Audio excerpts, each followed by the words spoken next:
It's time to talk sports. It's Hacksaw's Headlines, a panorama of the world of sports, stories, comments, and opinions. Now, here's iconic sports talk show host Lee Hacksaw Hamilton and co-host John Riley. Who wants to talk sports on a Monday? We do, you do. From the Dixieline Lumber and Home Center studios in San Diego, coming off a great sports weekend, we welcome you to our Monday bonus podcast, Nighttime Sports Talk, the way it should be done. Good evening, everyone. This is Lee Hacksaw Hamilton, along with my co-host who's normally broadcasting from left field, John Riley, and we welcome you to this podcast on a Monday night. Program note, podcast brought to you by Dixieline Lumber and Home Centers, 9 locations to serve you in San Diego. You got projects, they've got materials. You need ideas, they can be your best friend, your consultant. Dixieline Lumber. Second program note, we've been doing special broadcast Mondays and Thursdays at 8 p.m. because of travel commitments. Thursday, write this down. Did I tell you Thursday? We'll be back on our normal time Thursday at 1 p.m. We'll get this podcast back into its normal time zone. John Riley, the traveler, the vacationer, the business entrepreneur in Texas. How you doing? I'm doing great. We're in Dallas right now. I got to see a Rangers-Houston's Astros game at the new Globe Life Field, and just taking it all in. Looking forward to coming back to San Diego Wednesday night. Did you like Jerry Jones Palace as you drove by? Did you like Texas Motor Speedway, which is bigger than the state of Vermont? Well, I didn't make it there, but we're staying in Frisco, and Jerry Jones has a huge facility, Cowboys, like an indoor field and a whole entertainment district here. I mean, Jones is making money hand over fist all over the DFW Metroplex. Yeah, we got a lot of different things we're going to cover tonight coming off this great sports weekend. Just a couple of notes. Because we're in a 2-city remote, we're not going to be able to do fans forum, but you're going to be with us Thursday at 1 p.m. because when we get back in studio, all the other pieces of this puzzle that are part of this podcast, we'll be doing fans forum question and answer session. So just enjoy the topics on the table tonight. Second item, if you like sports, you need to check my website, leehacksawhamilton.com. It's all written volume of information every day of the week on my website. Join Hacksaw's Insiders group. You can do that just by filling out the orange box on the home page of my website. You'll get on our email list. We send out 2 emails per day. Want you to join me on social media, become part of my Twitter all-star team. You can do that by following me at Hacksaw1090. Hit the follow button. Want you to share, tell everybody what we do Mondays and Thursdays at 1 p.m. Want you to subscribe. When you subscribe, you'll get the alerts every time we put things up, and we're going to start doing that again with regularity at the end of this week. We put things up on the YouTube channel quite often. So all the different ways to get hold of us. We really could use your help as we push this rock up the hill and make this podcast grow. Give us a thumbs up. Just do it on your computer screen. Give us a thumbs up. If you can, give us a 5-star rating. It helps us a great deal. John, we're going all over the checkerboard. We got a lot of topics on the table. Where would you like to start? Well, it's been a crazy week in the world of racing, with horse racing, auto racing, and even golf. So let's start there. Okay, let's just start with different topics on the table. The Preakness at Pimlico. This is the final time they're going to run it at that old historic track. It's going to be moved to Laurel, Maryland's track for the next 2 years as they renovate a track that had been in operation for 133 years. How about journalism? Not the chosen profession, which is pretty damn good. How about journalism? The 3-year-old Thunders from 6th place to win the Preakness after nearly winning the Kentucky Derby in the mud. What a powerful horse. It got trapped inside on the rail coming out of the gate, bided its time, waited for an opening coming out of the 4th turn, dashed outside, and then ran away from the field. They beat Gosker, which, by the way, is owned by a former Major League Baseball player in Kansas City and Milwaukee, Jim Gosker. But journalism, what a phenomenal performance at that long length to win at Pimlico. A lot of traffic, unbelievable bumping incident coming out of the fourth turn. Journalism got bumped by the horse next to it. The horse next to it turned sideways. I was shocked that horse did not go down. Journalism stayed the course. Journalism just kind of ran away from the field. That was so impressive. We're not going to have a Triple Crown winner this year, but journalism now becomes maybe the horse to beat. And if we get the Derby winner back in the Belmont Stakes 5 weeks from now up at Saratoga, that should really be a cool third jewel of the Triple Crown. So that's item one.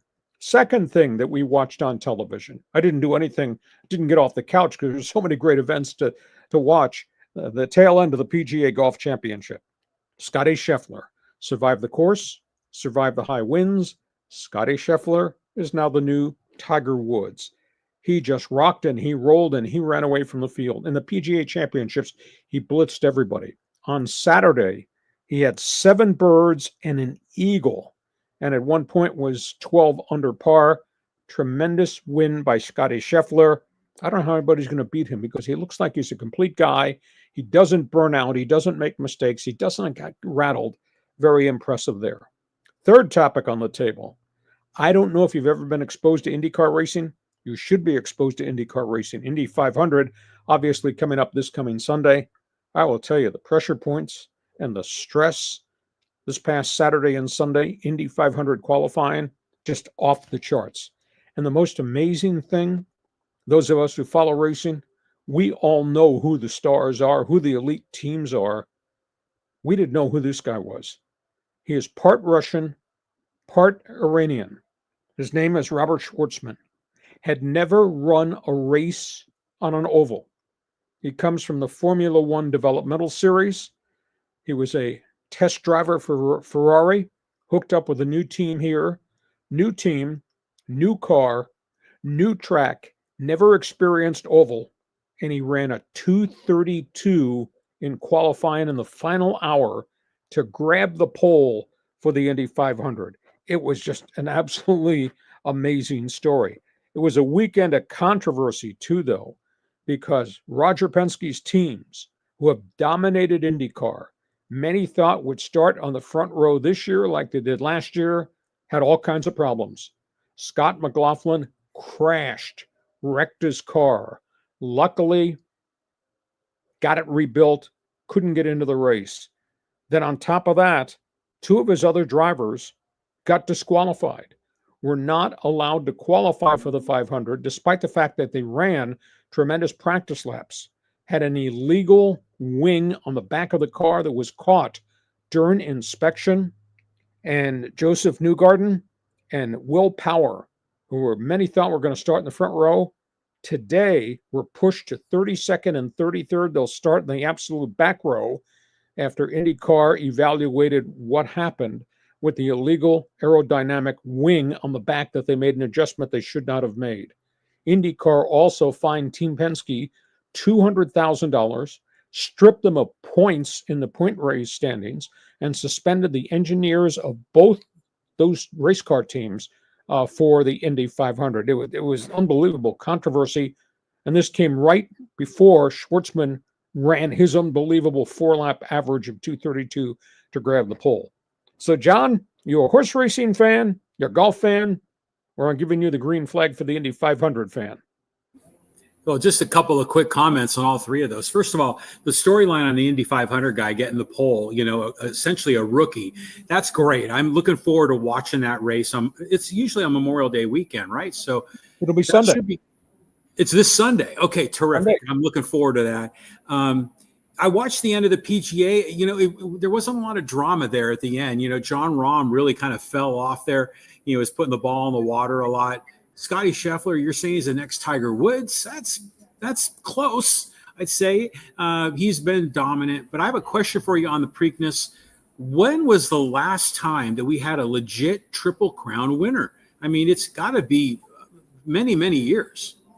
It hasn't happened very often. It has happened more recently, maybe twice. I think we went 27 years in one stretch where we did not have a Triple Crown winner. And we had a couple. I can't off the top of my head just recall maybe 5 years ago. But at the end of the day, the reason it's changed is the wear and tear factor on horses, the injury factor on horses, and the calendar of the events. I mean, you run the Derby, 2 weeks later, you're running the Preakness, and the recovery time for these powerful horses, it's not enough. Now, there's 5 weeks between the second jewel going to the Belmont Stakes, and then everybody who does not show up for the second race shows up in the third.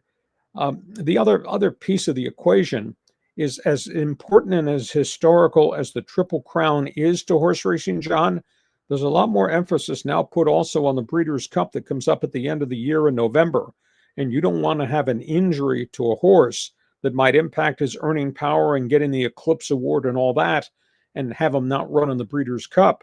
And you also don't want to damage a horse that has a bad injury and has to be euthanized, because part of the horse racing industry is the breeding of these great champions. So that's why we've hardly had as many Triple Crown winners in recent times, just because of the wear and tear factor more than anything else.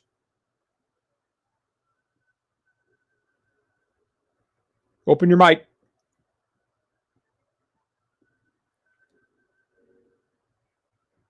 You there? I'm here. Yeah. You didn't hear your mic. Go ahead. I said Kyle on the live chat said it was Justify in 2015 that last won the Triple Crown. Okay, very good. It's been few and far between. Okay, next topic. Next topic on the table, and we want to talk a little bit about the all the craziness going on in baseball here with our Southern California teams. Lots of teams are getting swept and sweeping. Yeah, really weird weekend, John. Strange weekend.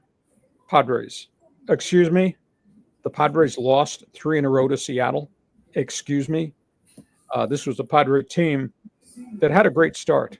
It's a Padre team that's not playing like it did early in the season. You know, the Padres were 14-3 out of the gate. Since that time, John, they are 13-15 after they got swept by Seattle. Now, granted, they're dinged up, but not as badly as some of these other teams. The Padre production in left field has now become chronic. Collectively, they're hitting 177. Have to make a change. As much as I like and respect all the things Jason Hayward stands for, you can't have your left fielder hitting 177. Plays hard, stand-up guy in the dugout, in the clubhouse, but he's hitting 177, and they've tried a lot of other guys. I think what they need to do is give the bat and the glove and the position to Gavin Sheets and just see how he holds up on it on a day-by-day basis. Virtually every one of the left fielders, quote, that they brought in during this offseason either isn't producing at El Paso or has now been moved. The latest one, they just got rid of Oscar Gonzalez. He only hit 220 in San Diego, was hitting 333 at El Paso. He asked for his release. He's going back to Japan. That's not the only glitch, and this is not the end of the season by any stretch, but Jackson Merrill's in a 1-for-19 slump. Manny Machado had an 0-for-11 weekend. The Padres, with runners in scoring position against Seattle's pitching, were 0-for-21. So they're just not playing real well right now. They kind of wasted some good pitching performances, and now they go on the road. They go to Toronto, which has got a bunch of home run hitters, although they're not playing great baseball either. Then they go to Pittsburgh. But, you know, the bigger issue is the bullpen is worn out, and they got this hole in left field in the batting order. And what are they going to do about that? And here's the intangible, John. As we get through Memorial Day weekend next weekend, the Padres, as we spin into the month of June, they play 22 road games in the month of June. That's an item. Second item, they play 27 games in 28 days. With that starting rotation, which is wafer thin, excuse the cliche, but if anything happens to those 3 starting pitchers, this team's going to fall out of the race at this point in time. So we'll just start with that. You got a comment on the Padres? Go ahead. I watched the game here from Dallas, the game on Sunday, and it was awful, the sweep. But you sure you want to put Gavin Sheets in left field? He couldn't feel that ball that was bouncing off the wall. I'd almost be tempted to put Wade out there in left field full time and see if he can hold that job down. Well, the only issue is Wade, you know, that's a 211 hitter. You're putting a 211 hitter instead of a 175 hitter. You're getting much production. At least Sheets is hitting the ball. with some consistency. Yeah, maybe there's a defensive deficiency there. I'm going to say something that's going to probably offend a bunch of people, but here we go. I hate to think the Padres are living on borrowed time, but what they have to play in June, and they start playing real people in June. You and I have talked about that, a piece of that schedule. They play the Dodgers, the Giants, and Arizona 14 times in 17 games in June consecutively. And I don't think at this point they have enough pitching depth. The bullpen looks burned out, and there's still some holes in the lineup. Man, I'd be worried they're going to kind of fall way back of the Dodgers and not be able to catch up. Agree or disagree? Argue with me if you want. Although I'm a talk show host, you argue with me, you might lose. But go ahead. Well, you're right that the schedule is going to get a lot tougher, and it's already tougher now. I mean, they're playing the Mariners, who are having a great year. But let's just say you put Gavin Sheets in left field. Well, then who's going to be your designated hitter? You figure it out. You got other bench guys. Maybe you find somebody else that's hot. I think the DH slot is less important than the hole in left field right now in terms of productivity. Granted, you want to make sure your left fielder can cover a lot of ground, etc. The only way you're going to find out is to play the guy, because everybody else you played hasn't done it, and some of them aren't there anymore either. Isn't it funny how we go back and forth when praising the Padres? They were exceeding expectations. Now we think that they're doomed going into June. I don't know. It just seems that the offense has gone cold. Jackson Merrill is in like a huge slump, which is very unusual for him. So hopefully this is just temporary. Oh, I'm not going to say I told you so, but I told you so.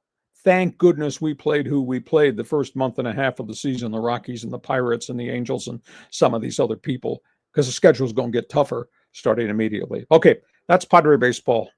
Let's talk about the Dodgers. This is hard to believe. We are not even to Memorial Day weekend, John, and the Dodgers have now had 16 pitchers on the disabled list. The latest one was Kirby Yates, goes down with a significant hamstring injury. They just don't have any pitching left at Oklahoma City. And you can say, well, they could call up one of the kids. Well, virtually everybody's been up and back. And Bobby Miller can't get people out. He's walking the house in Oklahoma City in the Pacific Coast League, and he is not a candidate to come back up there. So they're just really staggering right now. And the bullpen, all top four guys are hurt. They just gave Evan Phillips a plasma platelet injection in his elbow, and he's not making progress. And Blake Trinan is nowhere near ready to pitch. They got holes in that pitching staff, and now no way to fix it. And they're going to start playing some real people on their schedule too. One positive note: Hyseong Kim, the Korean infielder. How about this guy? He's hitting .432, playing second, playing short. He could also play in the outfield. He looks like he is the real deal. And I'll tell you, he's a terror on the bases. He can fly. Padres, I think there's some veterans that are upset, but at the end of the day, this had to be done. They released Austin Barnes, very popular backup catcher, and then they released Chris Taylor, super utility guy. Neither one was hitting. Neither one was contributing. Both have got a lot of miles and age on them. And they did this so they could make room for Kim, and they brought up Dalton Rushing, who was hitting .308 at AAA. And the rich team was able to swallow the contracts. This is a stunner. They're going to pay Chris Taylor $13+ million to buy out the contract. This is the final year of the guaranteed deal, and Barnes' contract is like $3.4 million. I mean, that's over $16 million that they're swallowing to make these roster changes. So Dodgers right now, this situation with this pitching thing really looks dangerous, and we're not even to Memorial Day weekend. Can you believe 16 pitchers on the disabled list this season, John? Yeah, this has been the theme going back like since last year with all these pitchers on the DL. I mean, the thing though, the storyline that you just brought up about Chris Taylor, that guy has been a thorn in the side of the Padres for frickin' ever. He would always kill him either offensively or defensively. And I see here on the live chat, Just Good Sports is saying, hey, maybe the Padres should offer Chris Taylor and bring him over to San Diego. What do you think of that? Well, apologies in advance. You're kind of buffering on me a little bit. You're dropping in and dropping out, but we'll keep doing this. Chris Taylor hit 200. Last year he hit 202. He's not a young guy. Multi-position guy, yeah. But he's not getting around on anything right now with the bat in his hand, and that's one of the reasons they elected to get rid of him. We'll see what happens next in left field. But is Chris Taylor an upgrade over any of the other guys that they've run out there? I think that's really debatable. He just doesn't look like the same player. He had major surgery about 2 years ago, and statistically, or 2.5 years ago in the winter, he just never come back from that. So I don't know that's a solution to anything in San Diego, because if he were productive, the Dodgers would have still kept him. Okay, third topic on the table, Angels. I would have never, ever imagined this was possible. I mean, the Angels came in here and played the Padres, and they had some chunks of games in which the Angels played pretty well, but then their pitchers would start walking the house, and then the Angels would start playing kickball in the field, and the whole thing unraveled. Then their halo pitchers, especially in the bullpen, would give up home runs. So I thought, while the Angels played hard and they had some nice innings, but they couldn't do very much against the Padres, and they go to Dodger Stadium, and they beat the Dodgers 3 straight, and they hit a pile of home runs. It didn't look like the same baseball team, but they were amped up. They got good pitching. And obviously the Dodgers are right now in crisis mode with their pitching staff. It was really impressive. But Angel baseball has just been such an emotional roller coaster. They have stretches and you say, oh, look at all these young kids coming together. And they have stretches in which they play really, really badly. And they just don't have enough. And we talked about this prior. I just don't like this whole philosophy of taking anybody off the street and give them a red jersey and have them go out there and pitch. Virtually every one of the guys they brought in off the street, especially in the bullpen, none of these guys can get anybody out. So it's a byproduct organizationally, them just not producing an awful lot of pitching. They've got a hot AAA pitcher by the name of Caden Dana. And I thought he pitched well at the end of last season. I thought he was going to make the team out of spring training and then get rocked. Sent him to Salt Lake City, had a bad start, but he's gotten progressively better and better. Maybe it's just time to bring him up, force feed him, put him at the back end of the rotation, and see if you can get him going. But they can't afford to have anybody else break down. I mean, they've already lost Ben Joyce, who was a 105-mile-an-hour closer with this torn labrum. So the Angels' plan just isn't working completely. Young kids play hard. Young kids have good games. Pitching staff is not deep enough, and it's just a big issue. Their team batting average is .220. Their team ERA is 5.07. You have to sales pitch me hard that this is not going to be another 95-loss season. John? I'm thrilled that the Angels swept the Dodgers, not because I'm a Padre fan, but good for them. I mean, that's a big rivalry for them to prove their worth in the local market. But, they signed a lot of these guys like Kevin Newman, Yoan Moncada, Jorge Soler. How have they been performing for the Angels? Have not. That's a big issue. Now, Kikuchi, who signed a 3-year deal, his pitch really competitively has not had a lot of run support. Yet he's got an ERA of sub-4. I think his record might be 1-5. Kyle Hendricks started well, but it's like he doesn't have the same stuff that he had at Wrigley Field. His ERA is like 5.67. The veteran pitcher, Tyler Anderson, actually has been competitive. I think his earned run average is about 3.25, which is not bad. But the bullpen is shredded, or you have to be concerned about overworking Kenley Jansen. So pitching is just a monster problem. Soler's hitting 218. That's not good at all. Kevin Newman is hitting in the 170s. There's nobody really that they brought in off the top of my mind that's doing anything. And like I said, their collective batting average, and of course there's no Mike Trout yet. He came in, played well, got hurt, hasn't come back yet. But the collective batting average is 220 and an ERA of 5.07. You can't compete in Major League Baseball with those type of numbers in the lineup and those type of earned run averages coming off the mound. It was interesting how over the weekend, the Padres got swept by the Mariners, but at the same time, the Dodgers got swept by the Angels. So you get an opportunity as a Padre fan to make ground on the Dodgers. Thank you, Angels, for the effort, but you can't make up ground. So I don't know. I would love to see the Angels as a competitive team in the AL West. I mean, that's a division that I think they could make a run in. But yeah, I'm with you. I think they're doomed. And that loss of Ben Joyce, 105 miles an hour, man, what a talent. Yeah, big setback. Okay, next topic on the table here before we get to halftime, our Monday bonus podcast, Sports Talk at Night, the way it should be done. By the way, you disagree with me that the Padres are living on borrowed time as we get to the month of June and they start playing big boys on the schedule. You don't agree with that theory? Yeah, I mean, clearly, they make good on some of the weaker teams. They took care of the Rockies and a lot of these others, but we'll find out. I think just right now, it seems like they just went dark for a bit.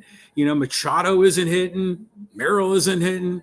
I have confidence they're going to be all right coming out of it. But to your point, they've got to figure out left field, and I'm not sure Gavin Sheets is really what you want to put out in left field. I think they've got to find another way. Just put Sheets as the DH and leave him there, and I think he'll be fine. And you better cross your fingers, cross your heart, and hope none of the big three starting pitchers has any physical woes, because they play 27 games in 28 days and starting to play real people. Well, okay. Yeah, but the Dodgers, look at their pitching staff. So Padres are okay for now. I'm not too worried about it. Okay, the other baseball topic on the table here, John, what are you going to punch up? Yeah, a lot of manager firings here. Let's start with what's going on with the Baltimore Orioles. They fired the manager, Brandon Hyde, like it's his fault. Mike Elias, the general manager, still has his job, although I think it is his fault. They did such a great job drafting players, and their whole lineup is pretty much a byproduct of the farm system and what they've done, and yet they have not put legitimate pitching out there on a year-by-year basis to build on. They had Corbin Burns as the front of the rotation guy and didn't want to sign him to a 3-year contract extension, and he wound up going to Arizona. Well, he was the cornerstone of that staff, and their pitching is really shoddy. Anyhow, Brandon Hyde gets fired over the weekend by the Baltimore Orioles. Baltimore's 15-28 with Hyde this season, and since the middle of last season, they're 57-74. So they were going in the wrong direction. But, collectively, my God, their ERA is 5.73 in Baltimore. That falls to the front door, to the email box of the general manager, Mike Elias. You just didn't do enough to get guys there to replace Corbin Burns. And they've had some injury problems, too. And they are so far out of first place. And, they had about a year and a half of really cool baseball when all these kids arrived, the Gunnar Hendersons of the world and the Adley Rushmans. I thought, oh, this is really neat. And they've just failed terribly to add pitching to the equation. That's a big story there. And, of course, that firing came within a week and a half of the firing in Pittsburgh where they hit Derek Shelton out of the ballpark. He got let go. And they are raging in Pittsburgh about what's happened to Pirate baseball because they sent Paul Skeens out there to start, and they have nobody else in the rotation. And their starters, 2, 3, and 4, have all had elbow and forearm problems. And then, of course, you got the Colorado Rockies situation where the general manager's not been held responsible yet. Bill Schmidt, yeah, they kicked Bud Black out, but Schmidt's player acquisitions have been terrible, and he's the one that committed the enormous amount of money to Chris Bryant, and Bryant just underwent another back procedure for deteriorating disc disease, and they just don't know whether he's going to ever be the player that they'd hoped he would be. He's been on the disabled list 9 times since he signed with Colorado. And, of course, he's out probably for the rest of the season. So not good situations. Baltimore is just a stunner that thing is eroded the way it has. Pittsburgh and Colorado, that's an ownership crisis more than it is anything else, John. Well, here I'm in Dallas. I'm getting limited news, but I thought I saw a headline that said that Bud Black was going to be going out to Baltimore. Did you hear that? Have not heard that. I think that'd be kind of a far reach. I mean, Bud's great, but what's Bud's track record in Colorado and San Diego? How do you sell that to anybody? I have great regard with him. Now, maybe Bud Black might go in a front office executive job, which he used to do before he got back onto the bench and into the dugout. Maybe they'd bring him in as a front office guy, but as a manager, what's going to make Baltimore's pitching better? They don't have enough arms, and Bud Black can't solve that problem. I don't know if Bud's got any eligibility left to go back out there on the mound. Hey, by the way, one other sidebar note. I don't want you to laugh until I finish the statement, okay? But, this was weekend rivalry weekend in baseball. Everybody played, quote, their rival. although I don't think the Padres-Mariners Vetter Cup rivalry is much of a rivalry. But that being said, Yankees played the Mets. The New York newspapers, all the tabloids, they were going crazy. Juan Soto going back to Yankee Stadium. So Mr. Me, Myself, and I makes the statement late last week. Yeah, going into Yankee Stadium will be like 50,000 against one. 50,000 Yankee fans against him. Excuse me, Mets first place. Mets are in first place because of Pete Alonso and Francisco Lindor and Brendan Nemo. They're not necessarily in first place because of Juan Soto. So he puts all the spotlight on Mr. Me, Myself, and I. He goes out there and goes 1 for 10 and plays the outfield like there's landmines out there. And he got booed every minute of that 3-game series. And the Yankees, by the way, with no pitching, beat the Mets 2 out of the 3. So here's Soto talking about 50,000 against 1, ignoring his teammates who've done a good job to get that team in first place. And 2 weeks prior, he had said, after his bad start, oh, I don't have Aaron Judge hitting behind me. No, you got Pete Alonso hitting 356 behind you. I'm speechless sometimes talking about Juan Soto. John, go ahead. You can defend him if you wish, or if you want to throw beanballs, go ahead. The podium is yours. I mean, I've seen the headlines where the Mets management and they're getting tired of the attitude, and we saw it in San Diego. And so what we're seeing from him with the Mets is the same thing. It's the same nonsense. How can a guy that goes 1 for 10 against their rival across town be getting paid so much money? I know. I just think he's a very questionable character, and I just wonder if this whole contract is going to blow up in the face of the Mets. He leads the world in bases on balls. They're paying him, what is it, $65 million a year to walk? No, I don't think so. It's bizarre just to listen to the junk that he says and try to rationalize why is he saying that. And to say that and discredit what's happened at Citi Field with the lineup that they've constructed around him. And the Mets are doing this without very much pitching either. They've got their own set of pitching problems. But Soto he absolutely wears me out. But I just can't wait till the next day to see the next amount of junk that comes out of his mouth. Hey, we have gotten to halftime. This is a Monday night bonus podcast. Just a couple of program reminders. This podcast is brought to you by Dixie Line Lumber and Home Centers, 9 locations to serve you in San Diego. John, you know about Dixie Line. I know about Dixie Line. We need to tell the people what Dixie Line can do. And it's more than just doors and windows that I bought or the bookcases and stuff that you bought. Tell them what else Dixie Line is all about.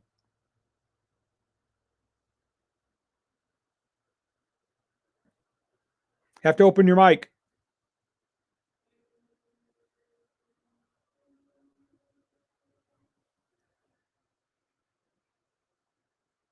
I was going to say that we got to get you off of this bookcase thing with Dixie Line. Dixie Line is a legit lumber company. They're not IKEA furniture. But one of the things about a Dixie Line that I think is important that everyone understands, besides being in San Diego for 100 years, besides having that really cool drive-through lumberyard, is their people. Their people are pros. I mean, a lot of these guys are former contractors. They've been building. They've been in the trade. They've been, if they haven't been contractors, they've been handyman. They've been around this industry. And so a lot of times homeowners go there and they need some guidance. They're do-it-yourselfers. They want some help. And certainly they've got all the designers that want to help you rebuild your kitchen, rebuild your bathroom, do the doors and windows and decking. But if you just need some assistance on a project that you want to set up some, let's just say some flower beds in your backyard. You're not sure what kind of lumber to get. You're a homeowner. You're not sure what you're doing. They will help you. They've got the quality people that have really know the business and can guide homeowners on some of these difficult decisions. From doors to windows to counters, regardless of the rooms, they'll help you. Dixie Line Lumber, 9 locations to serve you in San Diego, and the new one up at Dana Point. And the easiest way to find out who they are and what they offer, go to dixieline.com. A couple of other notes. This is our final podcast at 8 p.m., Sports Talk at Night. We've been traveling, and we've had a lot of conflicts with schedules. That's why we moved it to 8 o'clock. Thursday, Thursday. Did I say Thursday? 1 p.m. We'll be back in a normal time slot. Make sure you circle that, because then we'll be doing all the ancillary stuff in addition to the podcast. But we'll be back here Thursday at 1 p.m. Check my website, leehacksawhamilton.com. It is all written. I don't care what your favorite sport is. We cover it on my website. It's there first thing every morning for you. Also want you to join Hacksaw's Insiders group. That'll get you on our special email list. I want you to follow me on social media, on X. I put a lot of stuff up. Want you to be part of my Twitter all-star team so you can take part in my mini polls. Just follow me at Hacksaw1090, at Hacksaw1090. I want you to share, tell everybody what we do Mondays and Thursdays. Subscribe to the podcast. When you do that, you get the alerts from YouTube every time we put something new up on the YouTube channel, and we do that quite often during the course of the week. And we want you to give us a thumbs up. It really helps us a great deal. And give us a 5-star rating at the same time. Okay, John, we ready to go to the second half of this podcast? We are ready for the second half. And, we're talking about the NBA playoffs. And, there's just been a lot of craziness in these games. Huge upsets. Yeah, let's just walk through some of the storylines in pro basketball. They're shocked in Boston. The Celtics got run out of the playoffs. Celtics got run down by injuries more than anything else. A year ago this week, they were on their way to the NBA championship, and now their roster has come apart at the seams because of significant injuries. You watched NBA basketball, you saw the horrors of the terrible Achilles injury to Jason Tatum. He's had the surgery to repair it, but they're talking at least 9 months of rehab, so he misses a chunk of next season. Now we find out that Jaylen Brown, their great guard, he's got torn meniscus in his knee. He's likely looking at surgery. The third piece of the greatness of that starting lineup, Kristaps Porzingis, he's got a lung disorder. He's got a viral infection that never went away. He played 4 minutes in the final Celtics game. He can't breathe. So they're very worried about his overall health. And you add into that, they got salary cap problems. They got luxury tax penalties. They're going to have to move some people off the roster. So things are not good there in Boston. Their season is over. Much like the other team in the East, Cleveland Cavaliers got knocked out of the playoffs by virtue of poor play from some of the young guys and a bunch of injuries there. We move on to the Eastern and Western Conference Finals. I'll tell you what's going to happen tomorrow night is going to be unbelievable. Oklahoma City in action. Just a phenomenal run by OKC, and they're going to play Minnesota. Oklahoma City destroyed Denver, just absolutely blew them out. They took Nikola Jokic out of his game. That final game, the elimination game for the Nuggets, they trailed by 48 points at one point in the fourth quarter of that final game. And Oak City shows up, and it's just not Shai Gilgeous-Alexander. It's Holmgren. It's Hartenstein. It's Jalen Williams. It's the bench. And they're going to play Minnesota. And Minnesota is big, and Minnesota is physical. And they got Anthony Edwards, and they got Julius Randle, and they got Jaden McDaniels, and they got depth off the bench. That thing is going to be like a track meet. Smell the burnt rubber. I think Oklahoma City, Minnesota is going to be a great series. The Eastern Conference is going to be something. You got the Knickerbockers against the Pacers. Spike Lee and the boys are going crazy at Madison Square Garden, John. It's the first time in 44 years that the Knickerbockers have gotten to the Eastern Conference Finals. That's got to be the Willis Reed, Walt Frazier era, maybe. Knickerbockers. I asked the question, is there more to the Knicks than just the shooting of their great guard, Jalen Brunson? And I think there is some nights. KAT, Karl Anthony Towns, he has stretches where he plays really well, and he has stretches where he totally disappears, and I can't understand that.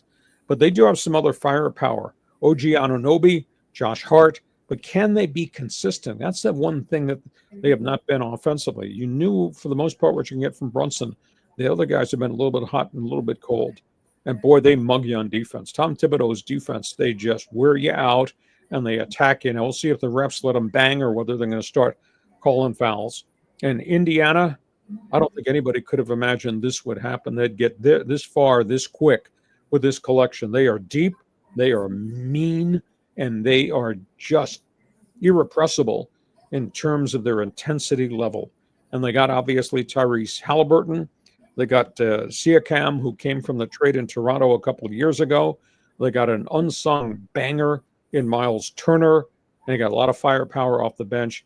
I think that series, New York, Indiana, that's going to be a slugfest. Where the other one's going to be a track meet. I think the Knicks and the Pacers going to be a slugfest. Couple of other basketball notes. I don't know what's going to happen in Milwaukee, but there's a meeting. I think it's either tomorrow or it might be Wednesday morning. They're going to meet with Giannis as to whether or not he wants to stay or whether he wants to lift the no trade clause and accept the deal somewhere else. There's a report out there that Houston is willing to trade 3 number ones and one of their frontline players to get Giannis to leave Milwaukee to come to Houston. San Antonio's also got the depth of assets to make a significant deal. I don't know whether Giannis wants out of Milwaukee. I don't think, though, he wants to stay in a situation in which they're about to dive into a massive rebuild. And, of course, they don't have Damian Lillard. You know, he suffered the bad ruptured Achilles tendon very early in the playoffs. That's a 9-month to 12-month injury rehab for him. So they don't probably have enough players to put around Giannis at this point in time. Might he go in what would then be just the beginning of a major rebuild? And speaking of rebuild, just a comment on the Lakers. Smart guy. Somebody out there who's a smart guy. Please tell me how the Lakers are going to add to their franchise. They don't draft till the 55th selection in the second round. They don't have a number one that they can trade until 2031. And what trade commodity do they have outside of Rui Hachimura or Austin Reeves or Dalton Connect that you could package to go get a quality player? And if you trade Reeves, are you not creating another massive hole in your lineup? I just don't know how the Lakers are going to work themselves out of this box that they're in, because right now it's Luka Doncic, it's an aging LeBron James, and it's an Austin Reeves. And if you trade Reeves, I just don't think you have enough to compete. John, don't shoot air balls here. I teed you up. I made the pass. I distributed the topics on the table. Go ahead and respond to anything and everything on that NBA page. I am thrilled that the Knicks are competitive for the first time in a long time here in the finals. Now, you said maybe it goes back to Willis Reed, but it was the Patrick Ewing era in the early 90s when they were, slugging it out with the Detroit Pistons. Didn't they make the East Finals back then? Well, it said 44 years. So you do the math, whatever 44 years was. Maybe it was Ewing. They never got to, and they never won an NBA championship with Patrick Ewing, which is, to me, is just absolutely stunning. Prior to that, the last great era was Willis Reed and Walt Frazier. But 44 years ago, it's been since they went to the Eastern Conference Finals. And this series is going to be fun because the Knicks, they'll grind on you. And Indiana just comes at you wave after wave, and they're much deeper than the Knickerbockers. But again, when you're leaning on people defensively, you can make a big difference. Also, when I think of the Knicks, besides Spike Lee, I think of Marv Albert. And sure. What kind of a relationship did you have with him? Peripheral. Interviewed him multiple times. Liked him. He was okay. He was an icon in the New York market. He was New York.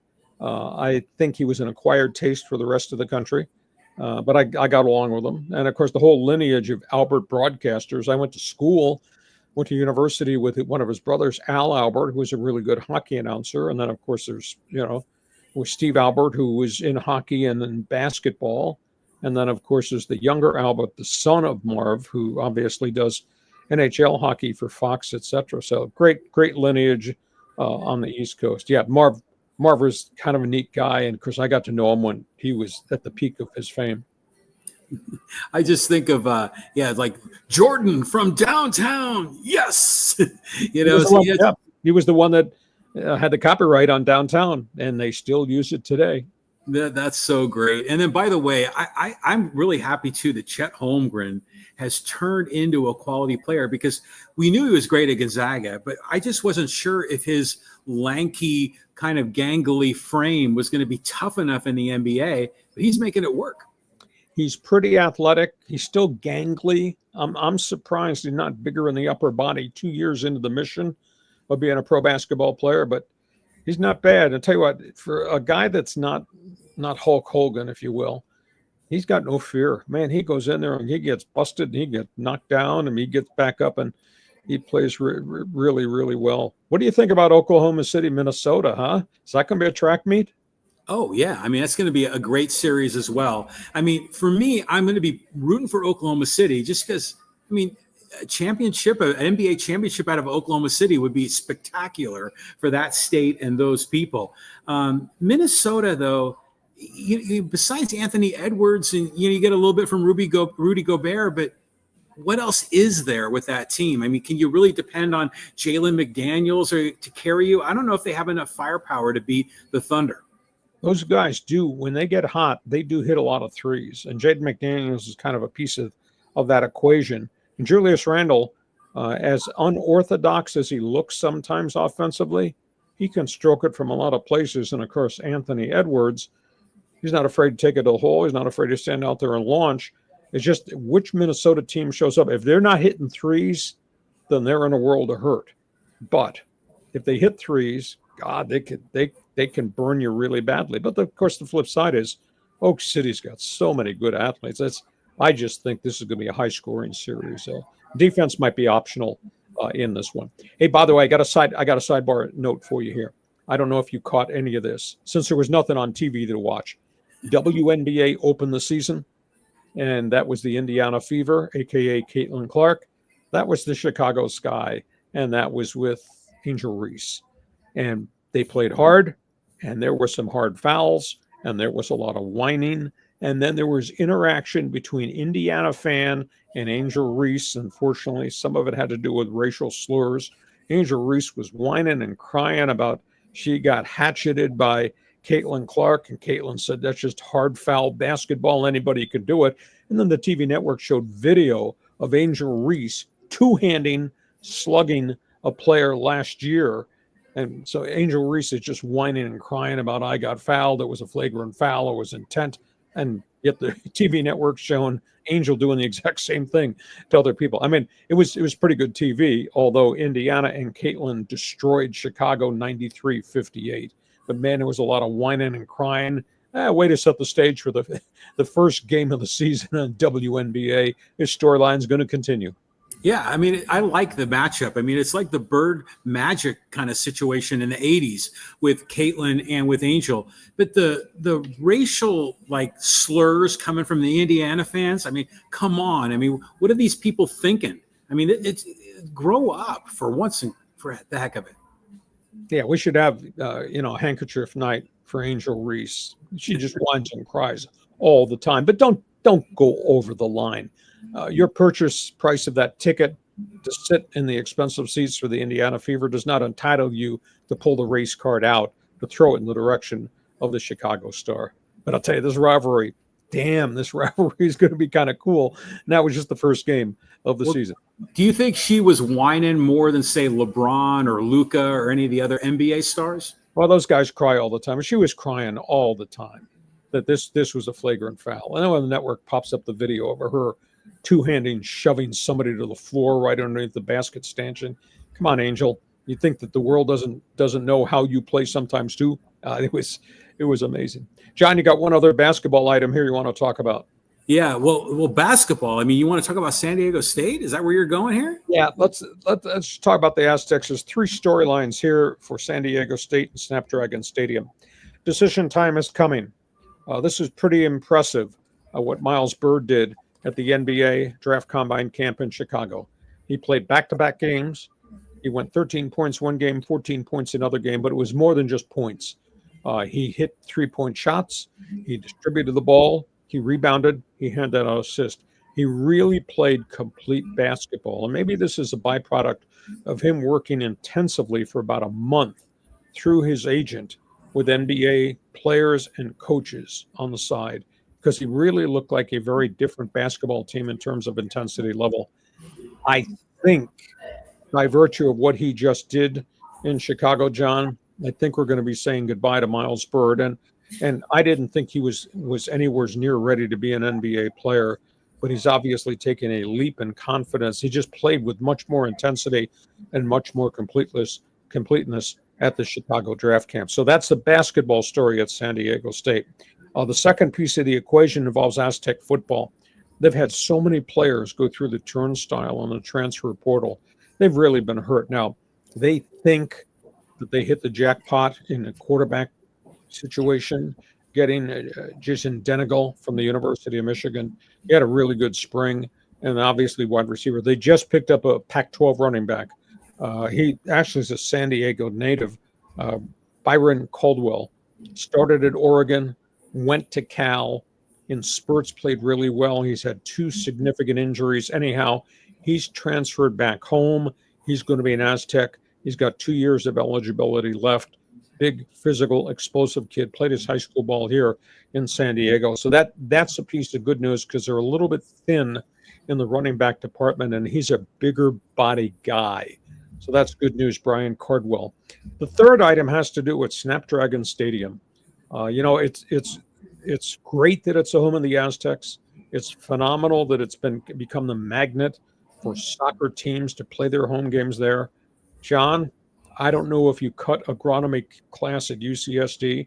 They're having a real problem with the turf again, and it's not going to get any easier. They've had 7 games in 23 days at Snapdragon, and the turf does not look good, and the sand is coming up, and the teams are complaining about it. And now we find out in August they're going to play 3 games in 6 days on that turf, and then in September they're going to wind up with 4 more games in a 9-day span because Aztec football will have kicked in. They got a real problem with the turf, and you can't put artificial turf down. The expense is way too much.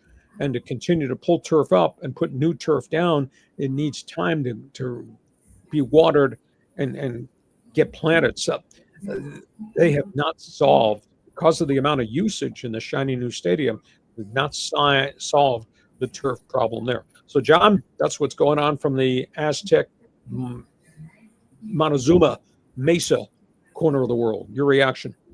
Okay, well, first of all, Miles Bird, I'm happy for him that he had a terrific camp, and workout with the, for the rookies for the pre-draft camp. He has a special talent as a playmaker, the way he moves the ball around, his aggressiveness on defense, getting steals and blocks, and he's a sneaky, savvy kid. But I heard the one comment that I think Steve Fisher and Brian Dutcher both brought up is they work these kids and they coach them and they give them advice. And they say, if you're going to be a first round pick, particularly if you're going to go in the top half of the first round, then it's a no brainer to go into the NBA. But if you're a second round pick, the money isn't necessarily guaranteed. So what do you think about that? Because right now the projections are that Miles Bird is a second round pick if he makes it. Mock drafts that I've seen have him placed 51st or later in the second round. But maybe he's elevated himself with the intensity and the completeness of what he did against other good college kids in the draft camp. So maybe he bumps up early. And if he bumps up earlier into the second round, say he goes 40th, maybe he negotiates some guarantees in that contract. But he's got to decide by the 28th. He can withdraw his name at that point in time. I think he's played himself into the NBA draft and maybe into the upper echelon of the second round. Otherwise, he goes to the G League. And you say, well, that's great. You get to prove yourself. But as we saw a year ago this time, Jaden Ledee did not get drafted, did not get signed, and Jaden Ledee wound up in the G League and disappeared. And the same thing with Nathan Mensah. And he was in the NBA, bounced out, went to the G League, and just kind of hit a wall. And he's going to abroad. I think he might be going to China to play. So tough call for Miles Bird. Are you better to stay in college one more year, continue to grow and learn and work to become a complete player and totally dominate the Mountain West Conference, and then go back to the draft camp and maybe become a first rounder, and then you off and running on your career, rather than be a second round pick, get lost in the shuffle of the G League. Sometimes guys come out, some guys go back and forth on 10-day contracts. Some guys don't make it and disappear. Tough call for the kid. Yeah, Aztec superfan Ken Locati, I follow him on Facebook. He does great inside the numbers research on the Aztecs. And he was saying it's all going to really come down to these individual workouts with different NBA teams. And if some of those teams really sort of fall in love with the guy, then maybe there's a chance they're going to be a sort of a handshake agreement for him. Concur. And we'll find out what happens. Again, 28th is his deadline. I believe young man's probably going to go to the NBA and take a flyer to see if he can get drafted higher than he was projected. We'll see where it goes. Last topic on the table. Wait a minute. I got two more things if I can cut them in. First of all, did you see that Jaden Ledee got his MBA at San Diego State just this past week? Hats off. Good kid. Priorities correct. Still think he ought to be in the NBA, but I understand there are limitations from a talent standpoint. As great as he was in college, that's cool. He's such a good young man. And did you see the systems they have at Snapdragon Stadium, these red laser lights that they're putting on the green grass to help it grow at night? Does that help get rid of the sand when the grass grows? They got a real problem with turf, and I don't know how they're going to solve the problem, because the stadium is so cool for everybody to use, and it's a destination point now, but you can't play on torn-up turf. And these soccer teams are really upset about the lack of quality or the lack of consistency of the sand-based turf that they have to play on. I don't know how they're going to put this fire out. They got to call the hair club for men in there to get the turf to grow. Okay, topics on the table. Let's go. Hockey Hotline, final topic here on our Monday bonus podcast. Go ahead, John. Okay, we got the Hockey Hotline, but we have NFL too. But let's go hockey, and let's talk about the games and the names. Let's talk about Winnipeg Jets. Their season is over. They kind of crashed at the end, which has been, I think, really tough for the people of Manitoba, who really supported that team, and the whiteouts and the home games were just really cool. The other is the sidebar story about Mark Sheffley, the one of their assistant captains. They're getting ready to play Dallas in a must-win game. His father died the morning of the game, and he stayed with the team, and they met with him, and he said, "I want to play. My dad would want me to play." The outpouring of emotion from the Winnipeg teammates and then from the Dallas Stars in the handshake line was unbelievable. They would not let Shifley leave the ice. And the unbelievable roar of approval from the fans and everybody on the ice gave him a stick tap before he made his way to the dressing room. Just superb. I've never seen anything like it. And the handshake line is very unique to professional sports as the way they do it in the National Hockey League. And then to find out that night, the owner of the Winnipeg Jets met with the owner of the Dallas Stars, and the Dallas Stars owner gave Shifley use of his private jet to fly him to Kitchener, Ontario overnight so he could be with his family as they prepared for the funeral service of his father. I mean, it was just really, really impressive. Tough way for Winnipeg to end the season. But boy, today, the day after, the comments made by people universally around the National Football League about heart and about courage and about focus and about leadership of Shifley. And he scored the first goal of that playoff game, even though Winnipeg wound up losing in overtime. It was just a hell of an outpouring of emotion towards really good hockey player. So enormous respect there. In Toronto, not a lot of respect. They got knocked out. The Maple Leafs, whom I thought were going to go to the Stanley Cup Finals, one of the most big firepower offensive teams in the league, just died. And they lost back-to-back home games at Scotiabank Center, which is just absolutely stunning. And they've got all these stars. They're called the Core Four. They kept them together. They all paid him a lot of money. Haven't scored hardly any goals at all, from the Austin Matthews to the Mitch Marners to the William Nylanders of the world. The vitriol in Toronto is unbelievable. And they had an incident right at the end of this game in which they got eliminated from the playoffs by Florida. Fans walked down to the ice, took off their jerseys and threw them on the ice in the third period, stopped the game. And then fans after the game outside of Scotiabank Center set a fire out near the front door and burned their uniforms in front of the Maple Leaf people. It was just really stunning. I don't know who's going to pay a price for this. I think they're going to let some players go. And Brendan Shanahan, who's the president of the team, a legendary NHL player, and a pretty successful management guy. He may pay a price too. Wouldn't stun me one morning to wake up this week and find out that he has been terminated at the same time. Just a shocker as to what's happened in Toronto. We're getting ready now for the Eastern and Western Conference Finals. I wouldn't want to play the Edmonton Oilers right now. Holy cow, are they loaded. Of course, they're going to play Dallas, and Dallas is loaded too. But Edmonton is playing at a peak level that we have not seen in a long time. It's no longer just Connor McDavid and Leon Draisaitl. What they're getting on their second and third lines, what they're getting from their specialty guys, what they're getting from their deep defensive core, even though they're goaltending with Stuart Skinner spotty, Edmonton looks really, really dangerous. But they're walking into the teeth of the firepower of the Dallas Stars, who've got a lot of snipers, and they got a pretty good goaltender in Jake Ottinger. I think the Western Finals are really going to be fun. And the East, holy cow. Can you say bar fight? Or can you say rock fight? Or can you say back alley fight?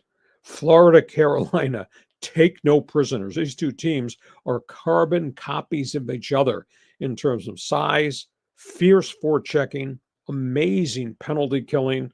And by the way, they got bleeping good goaltenders too. So Florida, Carolina is going to be a slugfest. I think Edmonton and Dallas is probably going to be a shootout.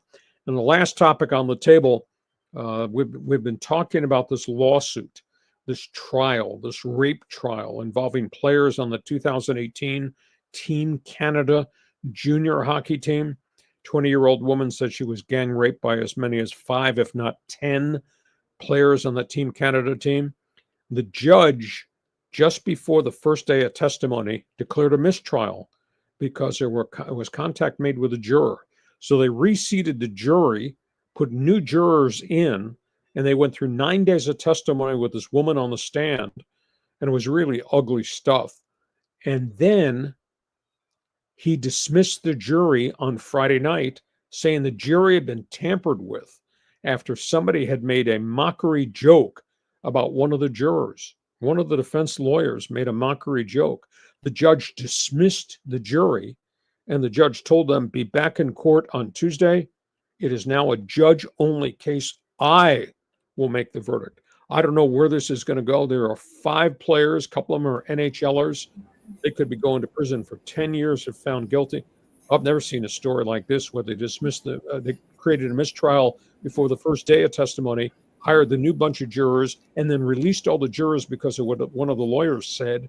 And now the judge can decide it among himself. John, I put a lot of hockey topics on the table. I'm sure O Canada Network will have some reaction to that. But go ahead, what's yours? Yeah, well, I'm here in Dallas, and the fans here are really fired up, for the Stars, and they're thrilled that they advanced. But I mean, you are tight with the guys at Winnipeg Sports Talk and all of our O Canada Network. I mean, what kind of reaction are you getting from the people in Winnipeg about dropping out of the playoffs? They were thinking they're going to win the whole thing.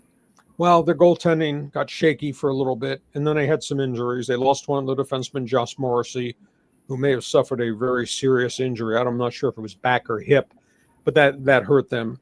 But they fired the best bullet they had. I mean, all their guys were on the ice, and they played really hard, and they ran into the buzzsaw of a really good hockey team.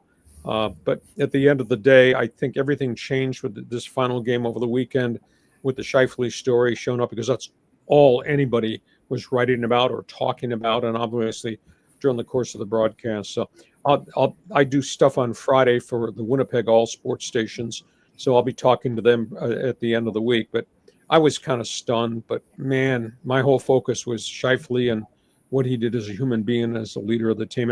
John, it was a remarkable story, and if you get the chance, I'm sure if you go on social media, you can find the handshake line video. It almost brings you to tears. The Dallas players, every one of them hugged Scheifele, and his own players did the same, and they would not release him. They hugged him and hugged him and hugged him, and I saw their goaltender weep as Scheifele was weeping. It was just phenomenal. So that was the interesting story. So you got that. Now, do you want to pile on me now about the Maple Leafs? Feel free to pile on. Talk about Edmonton. And I know you went to class the day they taught law at UCSD. So what's your take of this Team Canada lawsuit? The Team Canada lawsuit sounds awful. I'm surprised that they nullified the jury, and I want you to bring in the alternate and make it work. And you don't want to judge making the decision on the whole thing. But you by the way, picked the Jets and the Maple Leafs to make it to the finals. They got close, but not all the way. So you say it's the Caps, right? They're going to be going against Florida in the other the Eastern half. It's Florida versus Carolina. Versus Carolina. Carolina Hurricane, Florida Panthers. They're carbon copies of each other. They're going to wear you out. They're going to beat you up. They're going to forecheck you into the parking lot. They both got hot goaltenders. It's not going to be picturesque. It's going to be big boy, tough guy, old school, back in the day hockey. Edmonton and Dallas is going to be firepower.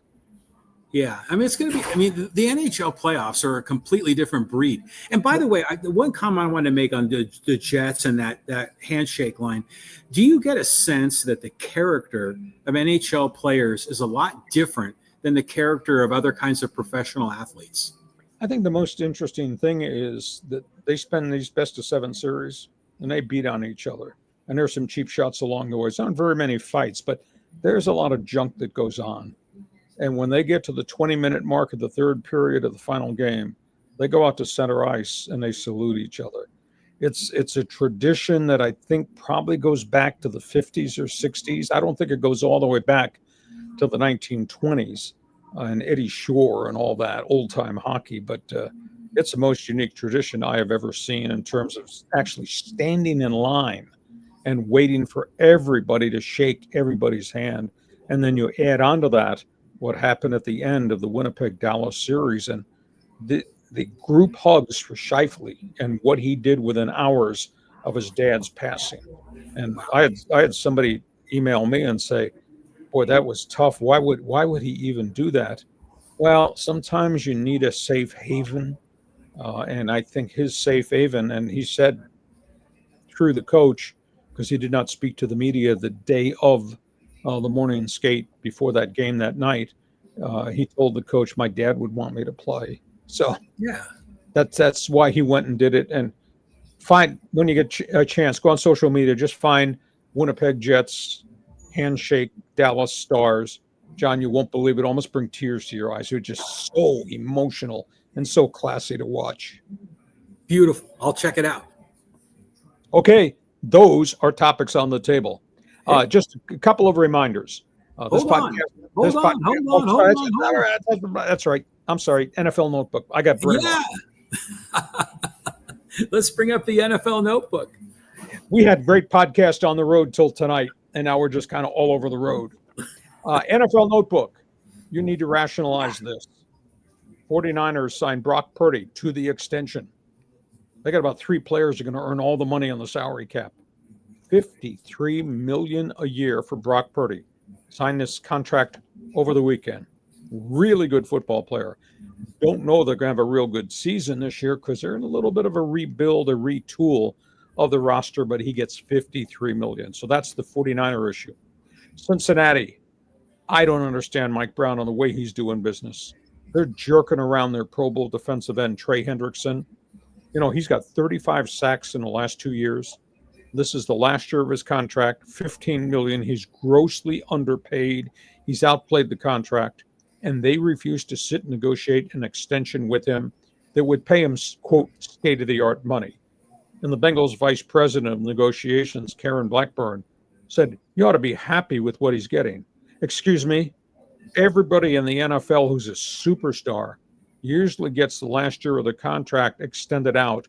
Nobody makes you play the last year of the contract because of the injury factor, except Cincinnati, which nickel and dimes everybody. What I just think it's a shabby way to treat Trey Hendrickson. And now he said he's not coming to camp, and he'll sit out a chunk of the season if he has to.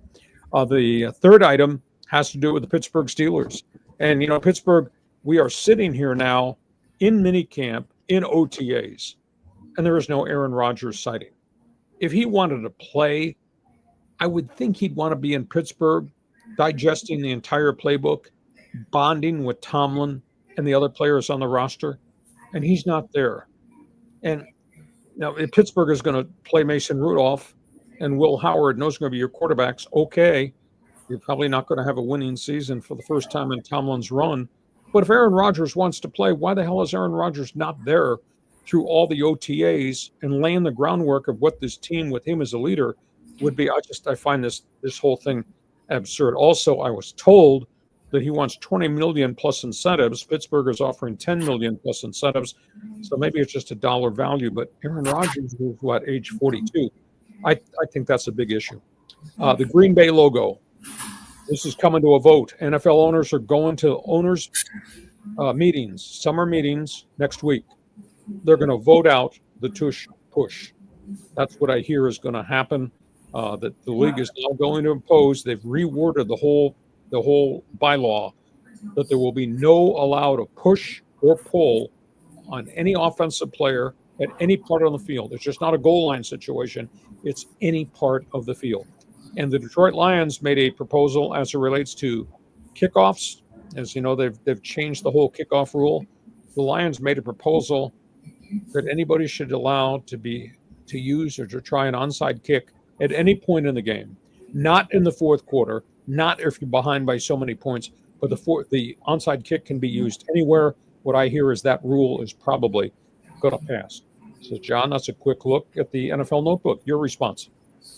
As you were going through the topic specifically about the Bengals and the Steelers, I was thinking, doesn't it seem like such a reflection of the character of the ownership and of the management of those teams to explains the situations that they're in. The Bengals are being cheap with Hendrickson, and the Steelers are being very cautious about Aaron Rodgers.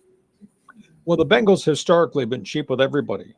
It's like extracting a 25-cent quarter out of the pocket of Mike Brown with every player, whether the player's name is Joe Burrow or it's Jamar Chase. They finally paid their two wide receivers superstar money this year after Joe Burrow went public multiple times. And I swore to you, I think I said half a year ago, that if they don't solve this dollar issue with those two star wide receivers, it wouldn't surprise me to see Joe Burrow wake up one morning and ask for a trade that I'm not going to play here anymore. So anyhow, they took care of him, but now they're nickel and diming this guy. And Hendrickson's got 35 quarterback sacks in 2 years. There's nobody in the league that's done that. Pittsburgh, it's not a cheapness thing with Pittsburgh, because Pittsburgh has paid its defensive players really, really well. The Haywards of the world and the guys in the secondary and T.J. Watt. And Pittsburgh's just not solved the quarterback situation. But why does Aaron Rodgers not want to show up? He should be there now. If he wants to continue to play, he needs to be in this camp right now and go through the entire regimen of the OTAs.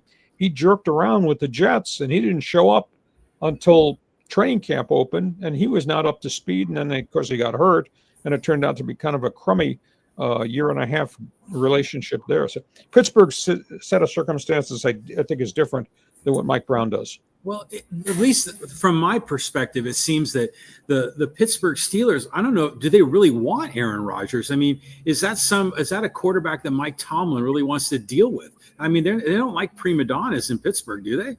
Well, if that's the case, though, then Art Rooney, why would he say during the course of the draft that we expect to have Aaron Rodgers come to us and sign?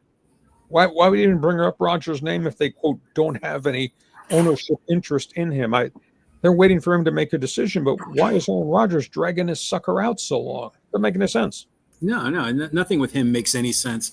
And by the way, first of all, the tush push, banning that is ridiculous. I mean, it seems like the Eagles sort of, broke the code and figured out a way to outsmart the rest of the league. And how are you going to police that? I mean, because you see running backs getting shoved over the goal line. You see running backs getting like a whole gang getting over the first down marker. I can't imagine that they're going to be able to police that effectively. You can't touch anybody that's got the ball. Period, exclamation point. And there was a rule in place of push and pull, and then it was done away with. And now I think they're going to bring it all back. And it's going to be everywhere on the field. It's just not going to be a goal line situation. There is an inherent danger, I think, on the goal line play. And there is a concern about neck injuries and guys getting crushed to the bottom of the pile. I mean, when you've got the massive bodies, a guy at the bottom of the pile have to bear the weight of everything that's happening above them. So Are they doing it against the Eagles? No, because they're going to take the push and pull play away from anywhere on the football field. So it'll be a big picture rule. Make sense? It does make sense. But I don't like it. I like it when teams have figured out a way to kind of break the code. But also with the Niners, okay, they signed Purdy to this deal. They've been shedding, one of their, Debo Samuels is gone. But are they in a salary cap problem? Are they going to have to shed more high-priced talent off that roster? Well, they've cut a lot of guys out. I think now there's 12 or 13 guys from last year's roster that are gone. Some have had injury problems. Some are salary cap related. Obviously, Debo was an attitude issue and a dollar issue. They still have Brandon Ayuk. But, I mean, they're paying a volume of money to the wide receiver, to the quarterback, and to the running back. And they're taking care of Fred Warner has just signed a big contract extension tonight as we talk. But they don't have a lot of cap space. And I'm going to say it's kind of a step back year for John Lynch and for Kyle Shanahan to have to add new pieces to the puzzle. They have a lot of injuries. They got some age compiled there. So there are going to be some changes there. But at least they do have their core star players now locked up for extended periods of time. Do you think the Niners were skeptical still about Purdy, and maybe that's why it took so long to get this deal done? Good question. But at the end of the day, they reached the finish line. It said $53 million per season. I think he's the fourth or fifth highest paid quarterback in the National Football League. It's not Dak Prescott at $60+ million, but it's right up there with Burrow and some of these other guys. It's just a volume, amazing amount of money. And, Purdy's played pretty well as a starting quarterback in San Francisco. All right. That is our Monday night, sports night bonus podcast on the road. Just a couple of reminders. We'll be back on our regular Thursday, 1 p.m. slot. So circle that and hope you'll join us then. And I'm sorry, 1:30. 1:30. 1:30 on Mondays, 1:30 on Thursdays. I'm like in a different time zone right now. Yeah. But we'll be back our regular rotation Thursday, 1:30. We will reopen the Fans Forum chat box. So you've been stocking up all your opinions. Feel free to join us at 1:30 Thursday and pile back in. This podcast brought to you by Dixieline Lumber and Home Centers. 9 locations to serve you in San Diego. You got projects, they've got materials. Fix it, build it. We guarantee you will enjoy it at Dixieline Lumber. John, you did a good job going on the road and getting this thing up and running. With rare exception, did we screw up unless I screwed up tonight. But, man, this was kind of cool. Technology works until it screws you up. But we got through it all. Good job. Well, thanks. I'm in the hotel lobby right now on the hotel Wi-Fi, making it all work. And by the way, we went out to dinner tonight and with my son and my wife and our cousins who live here in Dallas. And they were asking me about, hey, what's the, my cousins who don't really know you, Hacksaw. And they were saying, tell me about this podcast. And so it was fun. You were a topic of our dinner time conversation tonight. Okay. Oh. And some of my family got to learn more about you and your background as a pioneer in the world of sports talk radio. Yeah. Blame me. Like it's my fault the way the format is. They don't like the talk show station in Dallas. It's my fault because I invented the format. No, it's not. John, listen, you just get your brother-in-law to take you to the stockyards in Fort Worth. Make sure you leave the women behind. Guarantee you will enjoy the scenery at the stockyards in Dallas. It's like Mardi Gras, New Orleans, but all the women are wearing cowboy boots and shorts. Okay, that's your thing, Hacksaw. Okay, actually, we are going to Fort Worth tomorrow to go check it out. So we'll see. I'll let you know. John, have yourself a great rest of the trip. We'll talk to you and get back, and we'll see everybody 1:30. Did I say 1:30 on Thursday? And thanks for being part of Hacksaw's Headlines.